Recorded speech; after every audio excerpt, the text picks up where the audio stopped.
Hey good people, hola mi gente, MsMalcolmHughes here. Welcome back. Today we are actually going to discuss some new books to my collection. Let's just jump right in and get into it. So today we essentially have 4 works that are re-releases in one way or another. I will discuss what I mean by that as I talk about these books, but you'll also be able to put the connections together once I get into them.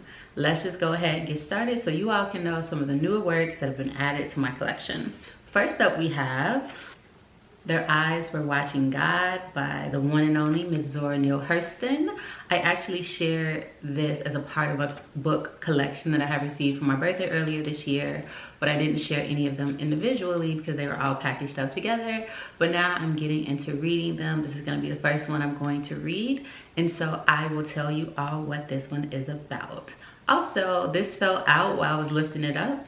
It is my Toni Morrison bookmark, and it just felt appropriate to have when reading this book of just literary giants. All right. Zora Neale Hurston's beloved 1937 classic is an enduring Southern love story sparkling with wit, beauty, and heartfelt wisdom. It is told in the captivating voice of the fiercely independent and stunningly attractive Janie Crawford, who refuses to live in sorrow, bitterness, fear, or foolish romantic dreams. As she endured 3 marriages and a life marked by trials and tribulations, she evolves into an unforgettable heroine. A true literary wonder, Hurston's masterwork remains as relevant and affecting today as it was first published. Perhaps one of the most widely read and highly regarded novels in the entire literary canon. Yes.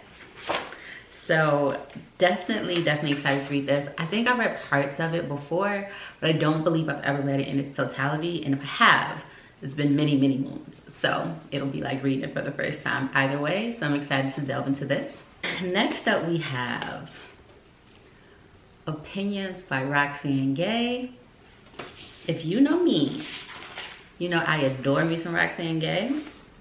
And I was actually able to go to a book signing event recently, and that's where I got this book, and she signed it. So, super excited. All right, let's get into what it's about. Again, like I said, re-releases in a way. Since the publication of the groundbreaking Bad Feminist and Hunger, Roxane Gay has continued to tackle the big issues embroiling society: state-sponsored violence and mass shootings, women's rights post-Dobbs, online disinformation, and the limits of empathy, alongside more individual matters. Can I tell my coworker her perfume makes me sneeze? Is it acceptable to schedule a daily 8 a.m. meeting? In her role as a New York Times contributing opinion writer and the publication's work friend columnist, she reaches millions of readers with her wise voice and sharp insights. With an introduction in which Gay provides the connective tissues that link her groundbreaking writing, Opinions is a collection of Roxane Gay's best nonfiction pieces from the past 10 years, addressing a wide range of topics: politics, the cultural wars, civil rights, celebrities, and much more. Offering nuanced analysis that never shies away from difficult topics, this sharp, thought-provoking anthology will delight Gay's devotees and draw new readers to this inimitable talent. So definitely excited to read this. Though I do love her books, I don't keep up with her nonfiction article pieces as much. So for them to put it all in this one work really works for me, because then I can read it like a book. So you all will probably see a review on this sooner rather than later. All right, next up we have The Bluest Eye by Toni Morrison. This was actually sent over to me, so thank you very much. And y'all know how I feel about Toni, so let's just get into what the book is about. Picola Breedlove, a young black girl, prays every day for beauty. Mocked by other children for the dark skin, curly hair, and brown eyes that set her apart, she yearns for the blonde hair and blue eyes that she believes will allow her to finally fit in. Yet as her dream grows more fervent, her life slowly starts to disintegrate in the face of adversity and strife. A brilliant examination of our obsession with beauty and conformity, Toni Morrison's virtuosic first novel asks powerful questions about race, class, and gender with the subtlety and grace that have always characterized her writing. You know, come on now. The Bluest Eye, a literary canon for sure, required reading. So excited to get into it. Last but not least, is The Fortress of Solitude by Jonathan Lethem. Again, another re-release that was recently sent to me, so thank you, thank you, thank you. Let's get into what it's about. The Fortress of Solitude is the story of Dylan Ebdus growing up white and motherless in downtown Brooklyn in the 1970s. It's a neighborhood where the entertainments include muggings along with games of stoop ball.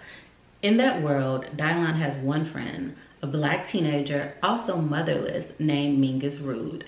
As Lethem follows the knitting and unraveling of their friendship, he creates an overwhelmingly rich and emotionally gripping canvas of race and class, superheroes, gentrification, funk, hip-hop, graffiti tagging, loyalty, and memory.